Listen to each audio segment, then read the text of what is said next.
कर्मफल और सिद्धांत। द्रौपदी चीरहरण की कहानी।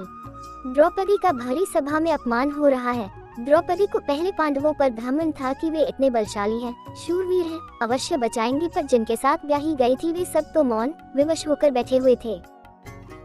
तभी द्रौपदी को लगा कि पितामह, गुरु द्रोण, कृपा जैसे धर्म धुरंधर और धृतराष्ट्र जैसे न्यायाधीश भी सभा में विद्यमान है, वे तो अवश्य ही मेरी रक्षा करेंगे। पर यह क्या? क्रूर के समक्ष सारे अक्रूर मौन और विवश थे। अब क्या करती बेचारी द्रौपदी, एकमात्र सहारा अब केवल गोविंद बचे। द्रौपदी समर्पण कर चुकी थी। अब वह पुकारने लगी, हे गोविंद, रक्षा करो गोविंद, हे गोविंद।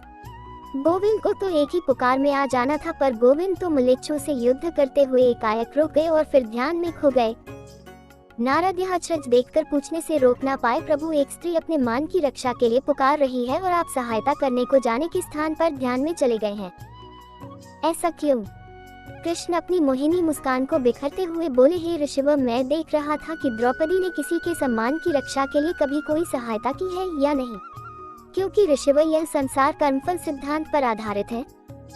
जो जैसा करेगा वो वैसा भरेगा।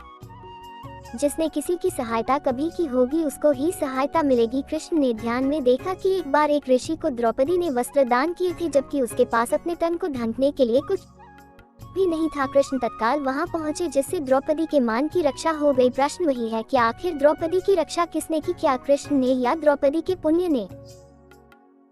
स्पष्ट है, जब द्रौपदी सबसे सहायता मानकर थक गई तो कृष्ण ने द्रौपदी के पुण्य को आधार बनाते हुए उसके मान की रक्षा की आवश्यक नहीं है कि कृष्ण प्रत्यक्ष ही आए, वो किसी को भी माध्यम बना सकते हैं।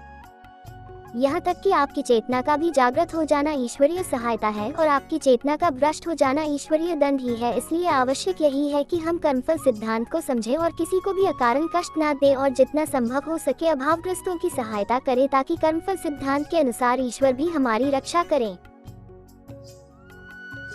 सत्कर्म करने को इसीलिए कहा जाता है। जय जय श्री राम। हर हर महादेव।